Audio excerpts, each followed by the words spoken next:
İnsanlar akın akın Müslüman oluyor. Hem de dünyanın her yerinde. Şaşıracaksınız belki. İstatistikler 22. yüzyılda dünya nüfusunun yarısından fazlasının Müslüman olacağını gösteriyor. Peki biz Türkiye'de, Orta Doğu'nun geri kalanında zaten Müslüman halklar olarak yaşıyorsak bu artış nerede gerçekleşiyor? İslam'ın merkezi coğrafya mı değiştirecek?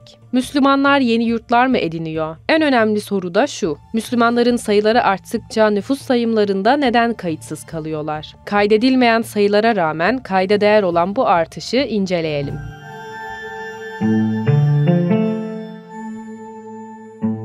I am an Australian revert and I took my shahada and became a revert roughly 2.5 years ago. I've been Muslim for 1 year. The Will of Allah, 1968, I read the life history of Umar ibn Khattab, and then I became a Muslim. Alhamdulillah, at some point, Allah subhanahu wa ta'ala guided me to Islam. Just right before I turned 21, I reverted to Islam. Alhamdulillah. I said, you know what? Why am I taking so long? I'm ready to become Muslim now. I want to do it today. I want to take my shahada today. And he said, what, today? I said, yeah, today I'm ready. I'm a Muslim, alhamdulillah, since 2013. İzlediklerinizden geldiği yerde daha çok var. Son 10 yılda dünyanın Müslüman nüfusu 347 milyon arttı. Pew Research Center verilerine göre bu artış %21'e tekabül ediyor. Bilinen bu tabii. Orta Doğu ve Kuzey Afrika'nın %94'ü Müslüman. Göç düzeyi 0 kabul edilirse 2050'ye kadar Avrupa'daki Müslümanların yaklaşık 10 milyon artabileceği, göç yüksek olursa 75 milyon ve üzerine çıkabileceği öngörülüyor. Ülkeler özelinde görelim. Sayılar yanıltıcı olabilir. Bunun önemli sebepleri var. Birincisi, Avrupa ülkelerinde etnik ve dini nüfus verisi toplanmaması. Sayılar tahmini. Genelde Avrupa'nın fonladığı katliamlardan kaçan Müslüman mülteciler sayıca en büyük oranı oluşturuyor.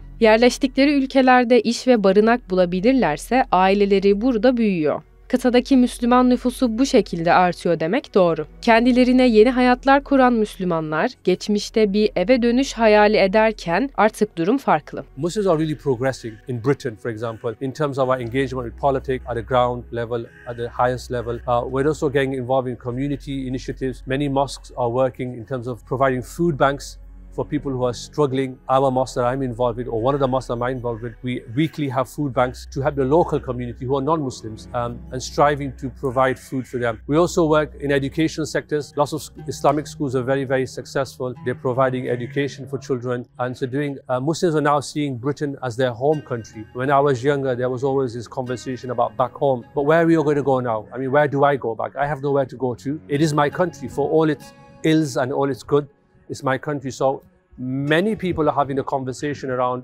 how do we build sustainable societies and communities and how do we build for our children. Yerleştikleri geçici yurtları kalıcı yurtlar haline getiren Müslümanlar, buradaki insanları da İslam'a davet ediyor. Bu davet tam anlamıyla fiziksel, sözlü bir davet olmak zorunda değil. Çoğunlukla öyle değil zaten. İslam'ın sağladığı hayat tarzı, modernitenin götürdüklerini yerine koyuyor. İnsanlar tam anlamıyla buna aç. I think there's a sense of alienation in Western societies, and Britain is, of course, experiencing that sense of alienation. The West has moved away from their roots of being connected to traditional religious values, and the increase or the rise in individualism, which is unnatural in some ways because human beings are social creatures. The Islamic faith at the theoretical level or the belief level offers a very simple belief system, which is the belief in one God. There's no centralized church, and the faith or the creed of the faith, it's very, very simple.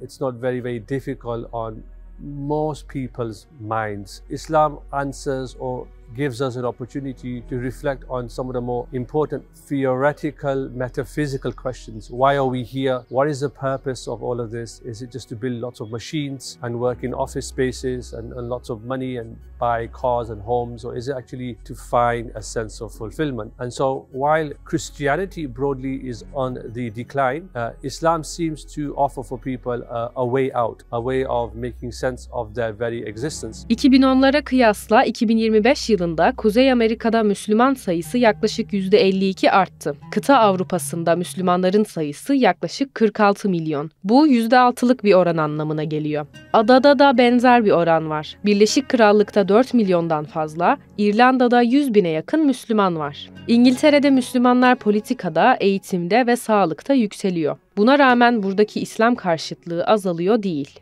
So in Britain, there is of course strands of Islamophobia. Sometimes it's overt, sometimes it's quite in your face, sometimes it's structural. So we know, for example, just to give an example, in the National Health Service, which is not meant to discriminate against anybody, we do have instances where people of South Asian or Muslim background are discriminated against. Just to give an example, when I was talking about individualism, they might say when somebody's ill, only 2 people can come and see them. But what they don't realize is we're a big family. And so when someone is unwell in our family, or someone is about to leave, or they're coming to the end of their life, the entire community wants to see them. So we need to get them to think about actually, so there are prejudices that we need to challenge.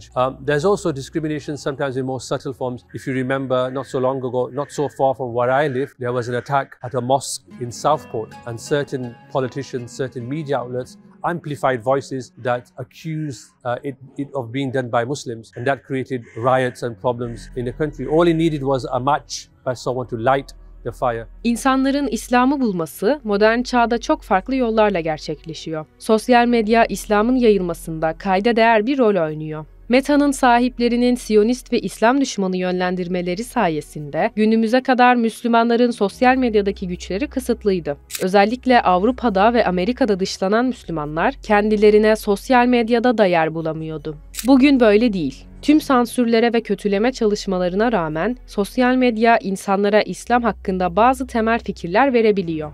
The internet is an interesting animal.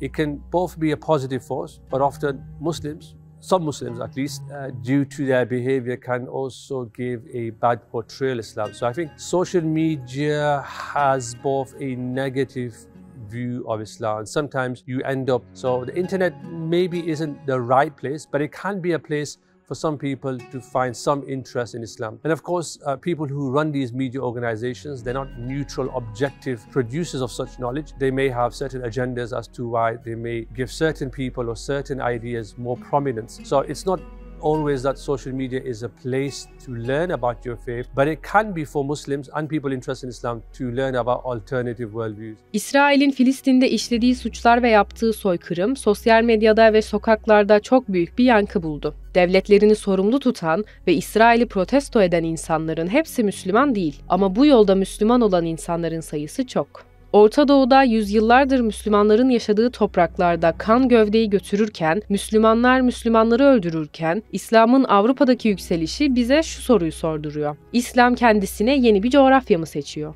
Bundan bir ya da birkaç yüzyıl sonra İngiltere'yi, Fransa'yı, Almanya'yı nüfuslarının çoğu Müslüman ülkeler olarak mı göreceğiz? Bu ihtimal artık geçmişte olduğundan çok daha gerçekçi.